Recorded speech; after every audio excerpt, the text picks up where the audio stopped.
Good morning. Welcome to church. I'm really excited about you being here at church today. Let me tell you why. Because I spent a lot of time in the company of people who want change in their lives. How do you get change? Well, you don't have to do anything radical. Just a change of your habit or habits is enough to get you started. So the small act of coming to church over a lifetime can compound into wonderful transformation. So be careful of the power of habit. And if you choose a habit to come to church, it's gonna take you places you never ever dreamed of. As always, our encouragement for you to give to your church. We do thrive on what you give, and we know that you have the capacity even at this time. You know, your faith is stronger than you can imagine. The reason I say that is because when all else fails, faith will stand guard. You will never lose your way, somebody said, if you have your faith with you. Faith is the ultimate renewable resource. So when it comes to giving, we appreciate your giving all the time.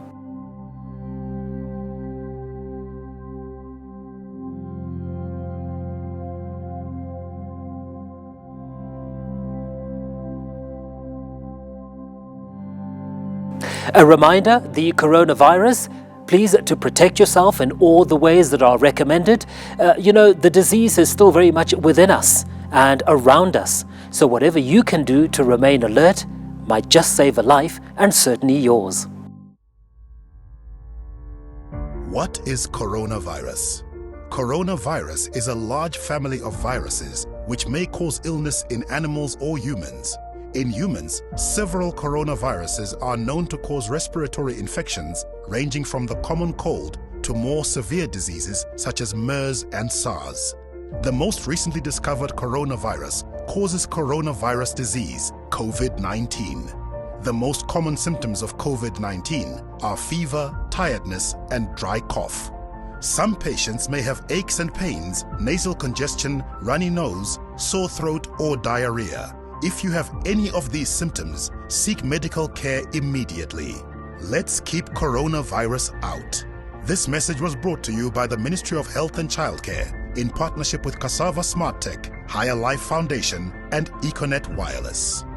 Borrowdale Community Church has launched the new BCC app available on Android and iOS. The app has various features including cell groups information, daily prayer devotions, BCC business directory, all BCC sermons at the click of a button.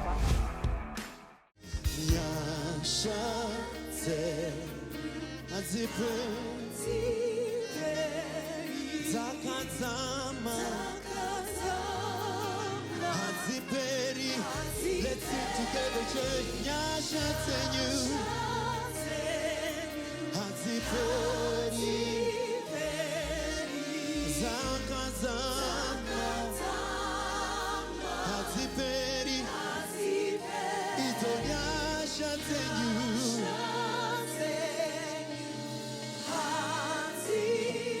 Hallelujah, Haziperi. It is now time for the word, and today is part 4, Building a Godly Nation. I greet you in the name of our Lord Jesus Christ, and I hope I find you well. It's Dr. Shingi Munyeza again on bringing you the word from our zone here at Faith Ministries, Borrowdale Community Church. We tackle this second service as one that should address the national issues in God's perspective, as far as the Word of God allows us to articulate. And I hope you've been following with keenness and also studying through and following through some of what has been articulated here. I hope you're also working well with the environment, cooperating with authorities on COVID-19, and that you are observing hygiene, good hygiene, sanitation, and all what brings the whole COVID-19 under wraps, so that we can continue to live in a normal world. By the way, one of the things that I've been thinking of is that this whole COVID-19 in the new world order is the new normal. And therefore, we must not clamor to go back to what it used to be before March or before COVID-19. We need to adjust ourselves to the new normal. But let me not waste much time, but go to the series we started a few weeks back. And we are talking about building a godly nation. And today we are tackling part 4. And part 4, we're really talking about the shared values. When one has to go about building a nation that prospers, that protects its citizens, that provides for its citizens, it has to be a nation that has shared values. Now, our nation has been in 6s and 7s as far as our values propositions are.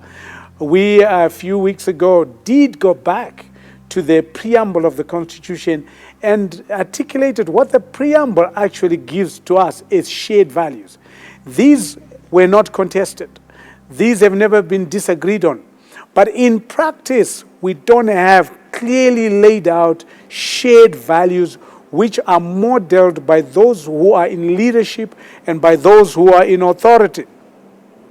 But let me just start off with a scripture that we read last week, which I dub it as the best 5 verses on character in the whole Bible, for me.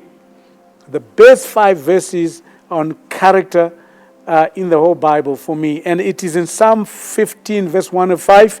And it says, Lord, who may abide in your tabernacle? Who may dwell in your holy hill? He who walks uprightly and who works righteousness and speaks the truth in his heart. He who does not backbite with his tongue, nor does evil to his neighbor, nor does he take up a reproach against his friend, in whose eyes a vile person is despised, but he honors those who fear the Lord. He who swears to his own hurt and does not change.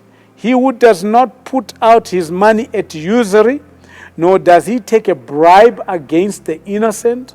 He who does these things shall never be moved. Those are my best 5 verses on character in the whole Bible. They talk about wunu wemunu, how one has to be carrying themselves and developing themselves. Now, when we're talking about shared values, it is actually talking about our own personal values collectively. What we are willing to sacrifice, what we are willing to stand for. And those are our shared values. A godly nation is built on shared values modeled by a leadership that is mature, that is secure, and that is competent. Now, let me say that again. A godly nation is built on shared values modeled by a leadership that is mature, a leadership that is secure, and a leadership that is competent. These shared values are tested by how one responds to differences, how one responds to diversities, one responds to divisions. Now, this is the crux of the matter for today's conversation, today's message. It is to deal with how the leadership postures or brings together the shared values, but also how they handle the differences, how they handle diversities, and how they handle divisions amongst themselves, and also in the entire civic society, in the entire citizenry as well. How do they handle this? That is what would term as the shared values. And if they're not postured, if they are not articulated, and if they're not modeled correctly, we have a nation that is not united. We unite on shared values. And we've always shared this.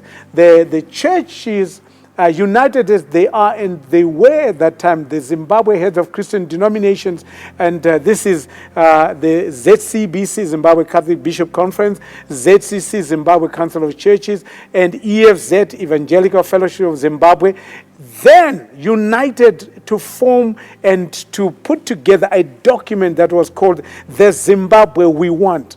On there, they agreed that a nation to move forward in a progressive manner, it ought to have shared values, it ought to have shared vision, and it ought to have shared vehicles.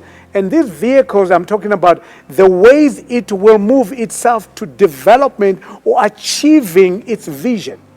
Now, Zimbabwe has only been a talk shop of these issues because we have not had leaders who were modeling, articulating, posturing shared values.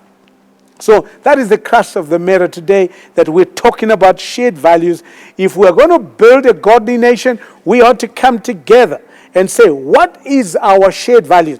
But you know, we can come up with nice words like our shared values are integrity, our shared values is love, our shared values is so on. But it is how leadership, it is how our leadership, political leadership, it is how our church leadership, it is how our business leadership, our community leadership, and more importantly, our family leadership postures, how it articulates and how it models that type of values that we're talking about. So it is important that we come to that crux. Now, we've been looking at the Davidic kingdom and Saul's kingdom. These are the two kings we're looking at in formulating or in impacting on the matter that we subject matter right now, which is how do we build a godly nation or building a godly nation. Saul, in his own way, did some good things, but did some bad things. But when you have to summarize Saul's leadership, it was a leadership that lacked shared values. It was a leadership that lacked shared vision. And it is a leadership that was not taking the children of Israel anywhere. Even though right at the beginning, the children of Israel were the ones who clamored for a king.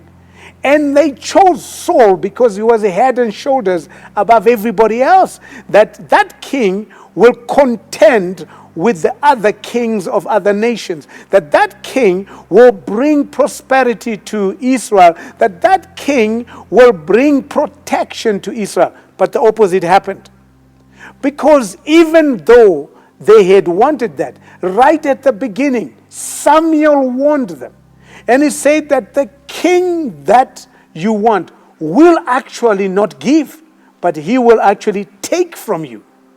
He will take your sons and daughters. He will take your donkeys and cattle. He will take your wealth. He will take your harvest. He will take your fields. He will take and take. Now, does that sound familiar? We have such a system in our country. It only takes, never gives. We have a system of governance in our country that only takes and does not give. We are where we are, a wealthy nation that we are, almost being typified, being characterized as a poor country or under the HIPIC, highly indebted poor countries. But yet, we have lots of treasure. God has blessed us with fertile soils.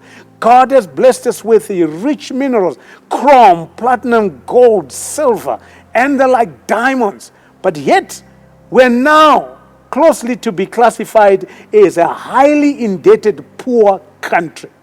Now, it is because we have a leadership that takes. Just like Saul's leadership was only there to take. It didn't have shared values. It didn't have a shared vision. And it didn't have the vehicles, the means in which to take Israel forward. So this is where we are. Actually, in 1 Chronicles, chapter 10, verse 13 to 14, the Bible says, so Saul died for his unfaithfulness, which means he was not a faithful leader. He was not a giving leader. He was not a generous leader. He was not a leader who took the nation to another stage. And then it says here, which he had committed against the Lord, because he did not keep the word of the Lord, and also because he consulted a medium for guidance. But he did not inquire of the Lord. Therefore, he killed him and turned the kingdom over to David, the son of Jesse. This is what happens. When a leadership does not go according to God's statutes, God deals with them in his own way.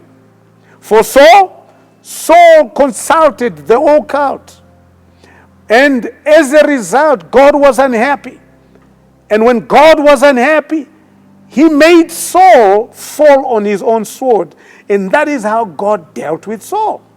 And his kingdom was taken away from him and his family. And that none of his family will inherit the kingdom of Israel. That it would be given to the son of Jesse, David. Because Saul chose to consult the occult. Does that sound familiar? I've been on this drumbeat for a long time now. And until this nation repents from its occultic behavior, until this nation's leadership turns away from consulting the occult, our lot and our situation in Zimbabwe will just get worse, because the occult only takes, it does not give. The occult only takes, like Saul's kingdom, only takes but does not give. Right now, we have chronic and cancerous corruption, which is mainly perpetrated by those in leadership, because they only know what to do. They only know what to take. They only know how to take. They only know always to take. And that is the soulish leadership that we've got. And that is why Saul ended up in trouble, and God took him away. And he said, you cannot continue, because you have continued to take and you have continued to consult the occult. Under Saul, Israel suffered defeat from all its enemies. The very reason why Israel had chosen Saul, it was the opposite. Israel was being defeated continuously by the Amalekites, continuously by the Philistines, continuously by the Syrians. Israel suffered under Saul. They suffered defeat. Even though Saul's role was to lead Israel into victory, and to lead Israel to defeat the surrounding nation, to lead Israel into prosperity. So what did the Israelites want at that time? The Israelites wanted protection. So they chose a king called Saul. They wanted provision. So they chose a king called Saul. They want prosperity. They chose a king called Saul. But guess what? Saul just did the opposite. He did not protect them. He did not provide for them. He did not prosper them. And that is what happens when a king or when a leadership has no shared values which they model themselves. Now, what happened after David? What happened to David? David, first and foremost, had to do something to inform the values of the children of Israel. He had to do something. Saul had been taken away because he consulted the occult. But for David, he knew that the belief system informs the values that a nation and a people would come together around. Now, I want to repeat that. Our shared values are based on our belief system. Now, if we consult the occult continuously, our shared values are informed by the occult. But if we consult God, Yahweh, Jehovah, our shared values are informed from a godly foundation, from a godly source, and they're actually informed by the Word of God, the Bible. Now, when you look at the preamble in our Constitution, that preamble shows that those values are informed by the Word of God. If you read all of them, they are informed by the Word of God. Now, we have not followed them. We have not modeled them. We have not postured on those. But David decided to do one thing. He realized that Saul had not brought the Ark of the Covenant to the center of worship in Jerusalem. So the first thing that David does in order to build a godly nation was to bring back the Ark of God into its place of worship, into Jerusalem. So that's what David did. He brought everybody into dialogue. Actually, here's what Scripture says. And David, this is 1 Chronicles 15, 3-4. And David gathered all Israel together at Jerusalem. Where? At the center of worship.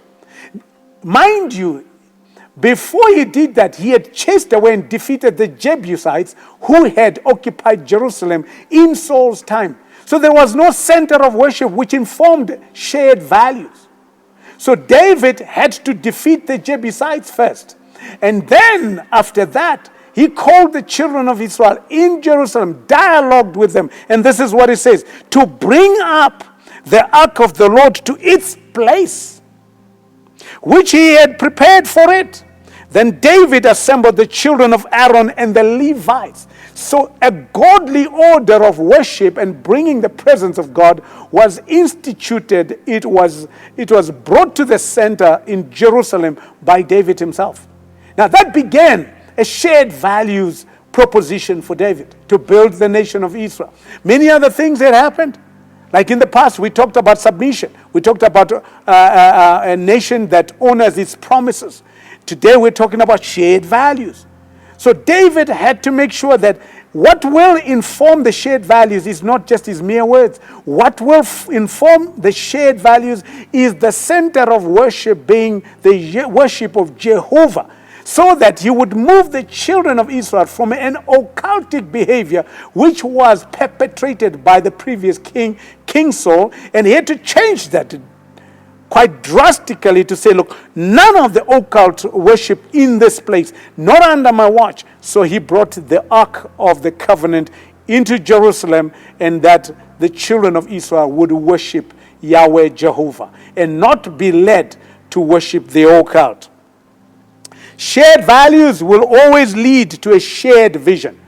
I know that most of us will always want to say, let's start off with a shared vision. But people will always launch from a shared values, and then they will begin to see the shared vision. Shared vision will take them where they are. But the shared values brings them together, makes sure that they are cohesive, makes sure that they work together to achieve the goals and to attain the vision that is set before them. Israel defeated all its enemies under David as a result of shared vision, as shared values. It became a prosperous nation. It was protected. David defeated the Philistines, its perennial enemies. That's the first thing. After defeating the Jebusites, David defeated the Philistines once and for all. And they actually wanted to come back. He defeated them twice over. And on that, he was consulting God. He says, should I follow these? Will I defeat them? And God says, go after them. You will defeat them. So he defeated the perennial enemies. He began to build the whole of Israel and made it into a prosperous nation. And every one of them, every tribe was provided for. So David, what Saul lost in no provision for the children of Israel, no protection for the children of Israel, and no prosperity for the children of Israel, David brought everything back. He brought protection, he brought provision, he brought prosperity. Now, this is the contrast that we have in our nation. We have a leadership today that cannot provide, that cannot protect, that cannot prosper the children of Zimbabwe. It means that this type of leadership has no shared values with those it leads. That you can't have so much power and unable to protect, provide, and prosper. It means that you have no shared values. If you don't have shared values, you cannot protect, you cannot provide, you cannot prosper the people you're supposed to lead. Israel became an economic hub, an economic powerhouse in its time. And under David, it became a mighty army, a superpower. There was not one nation that stood against Israel under David. David continued to prosper Israel, defend Israel, protect Israel, provide. Now, how do we test shared values? Because once you've laid the basis that whatever you believe in informs your values. Saul believed in the occult. David believed in Jehovah.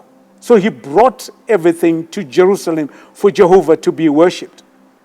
Now, after you've done that, there are certain tests, there are certain stresses that come through that test your shared values. I'm going to deal with 3 of them today. The first one is that whenever there are differences, one must show maturity. Now, this is a test on shared values. this is also a test on one's values. So whenever you face differences one with another, how you handle those differences is a sign of maturity. Now, these are modeled by leaders. These are modeled by those in authority. These are modeled by those who know better. These are modeled by those who are in the know and must model how to handle differences. When we have differences, we don't have to destroy one another. Acknowledging differences and still unite is a sign of maturity and a legitimacy of leadership. I want to repeat that. Acknowledging your differences is a sign of maturity and a legitimacy on the part of the leadership. Now, where leadership continuously fights on differences, it is number one, immature. Number two, it's illegitimate. Because leadership is brought about to bring unity in differences. When people differ, leadership must rise up. Not rise up like dross, but it must rise up like cream. So that it unites everybody. Makes sure that everybody lives with those differences without having to destroy one another. A leadership that seeks to destroy sections of the society due to differences is a sign of illegitimacy. Zimbabwe has had problems. The core of these problems is that whether we're talking about political leadership or we're talking about church leadership or we're talking about civic leadership or we're talking about business leadership, the moment people begin to destroy one another on differences, you must raise one question. Is this a mature leader or is this a legitimate leader? Whenever differences are there, a mature and a legitimate leader will be able to bring everybody even under the same differences. Saul, now our reference point is Saul and David. Saul sought to kill David because he differed with David. David was admired by the women, by the soldiers, by the army because of his prowess. But Saul sought to kill David because he felt that David was becoming more popular. But yet, in David's time, David, after he had ascended to the throne, he was now in Jerusalem, the city of David, in the palace. When he's there, we read in 2 Samuel chapter 9, where he says, "Is there anyone of the house of Saul that I may bless? For the sake of Jonathan, my friend, and for the sake of Saul."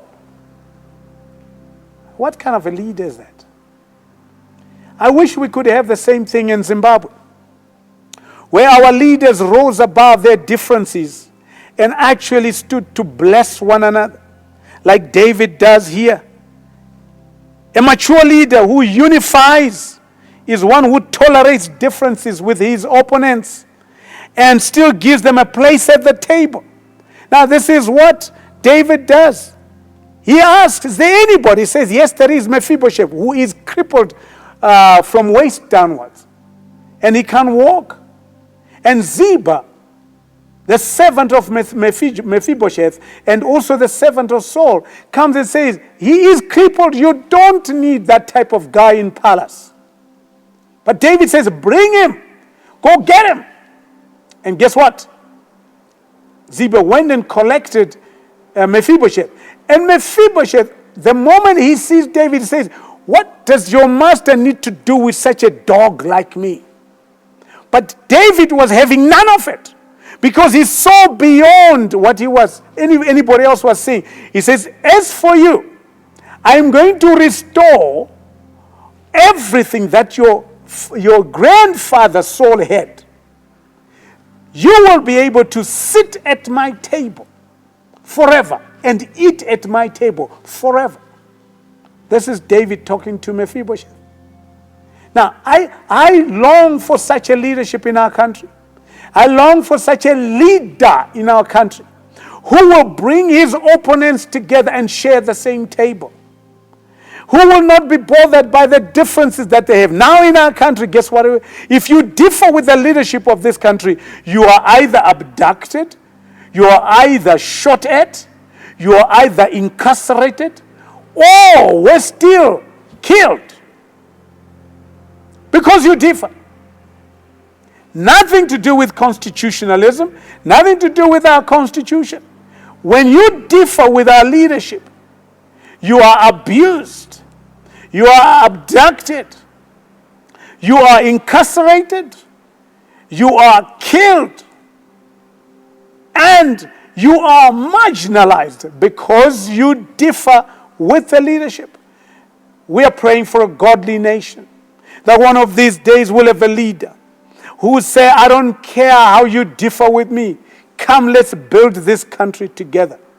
I understand why you differ with me, but the whole is more important than the individual.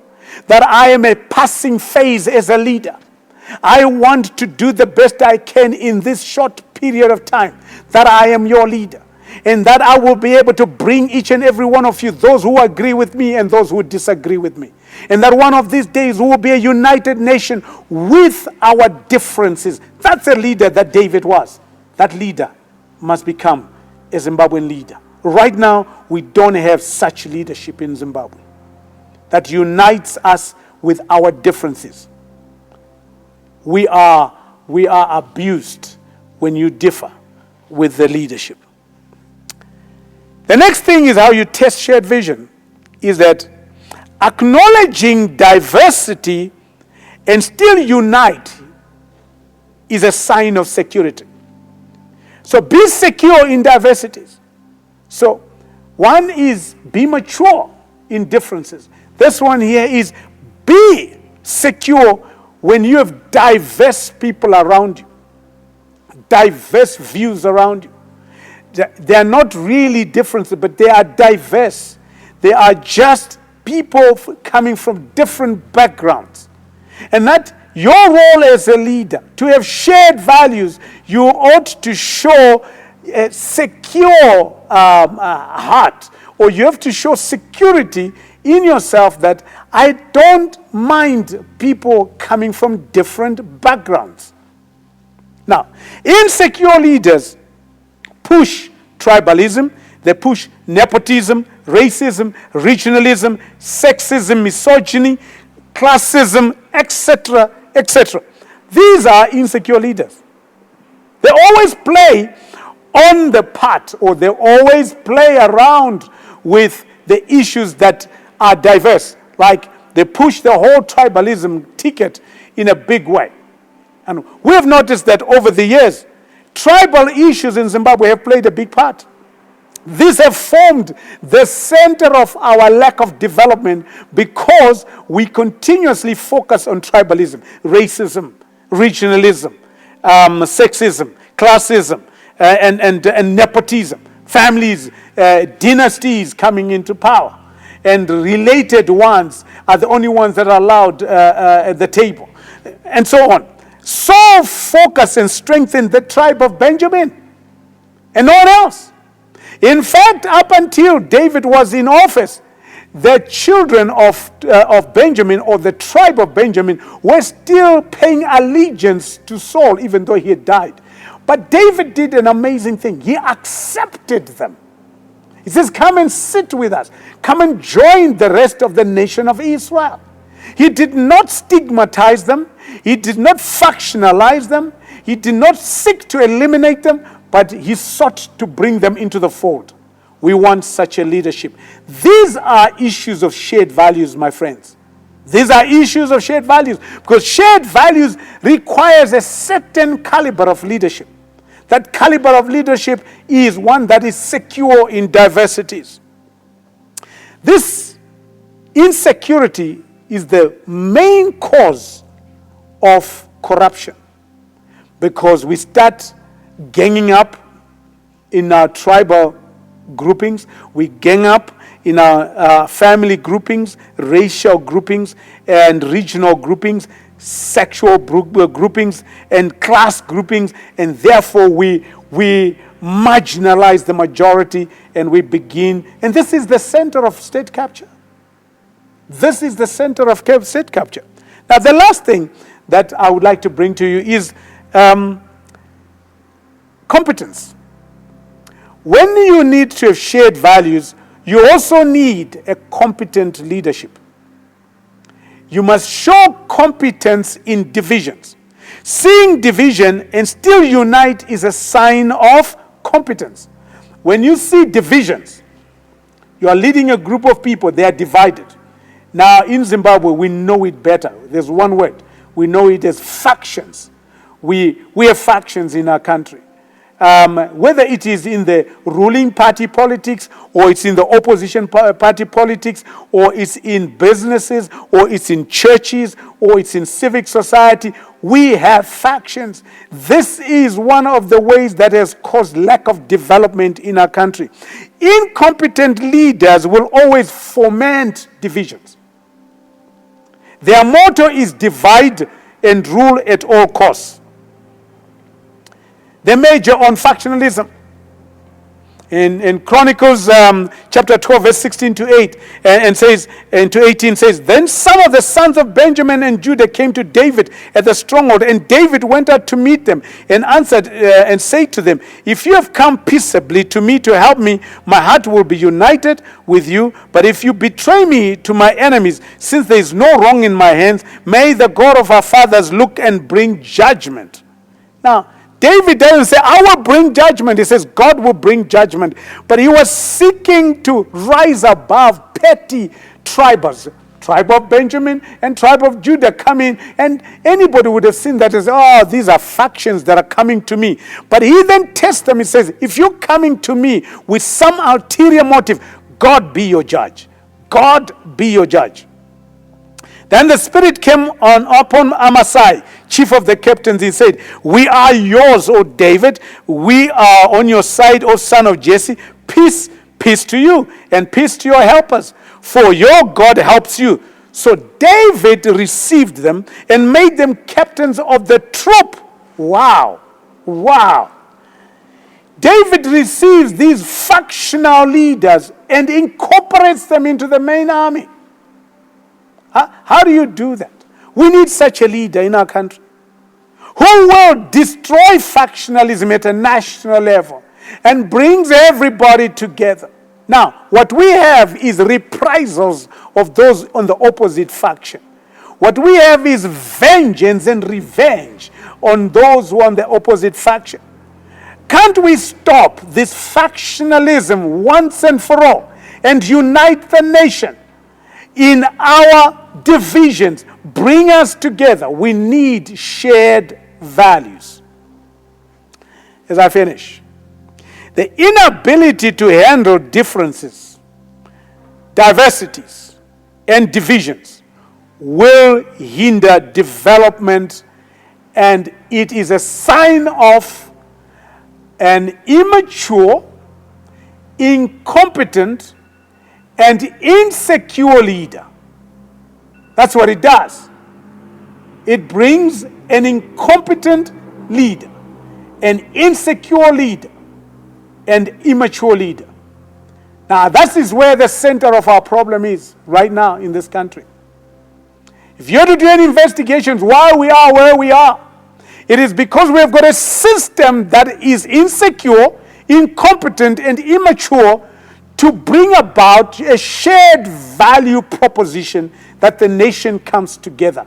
And that the nation comes together where? In our differences, in our diversities, and in our divisions. When we unite under a shared values proposition, none of that, what I've mentioned, like our differences, our diversities, and our divisions, will become preeminent. They will be reduced because people will major on what we share commonly together. Zimbabwe will continue in an asymptotic development cave until we have a mature, secure, and competent leadership to take us forward. God bless our country, and God bless our leaders across the board. And I'm talking about political leaders. And I'm talking about spiritual leaders, societal leaders, family leaders. I pray that these may be mature, these may be secure, and that these may be competent so that our nation can come together and develop and move forward as one. May the Lord bless you, and may He make His face shine upon you, and may you see peace and progress in our land, and that Zimbabwe will come right again, and that God will raise a crop of leaders that will be like David, after God's own heart. God bless you. You may remember, now that we've come to the end of our service for today, at the beginning in our introduction, we talked about the necessity and attractiveness of habits. Well, the habit of coming to church can change and transform your life into something totally amazing. So we hope that as you've come today, you may consider coming back again if indeed you found it fruitful and enjoyable. We look forward to being in your company next week. Have a great week ahead.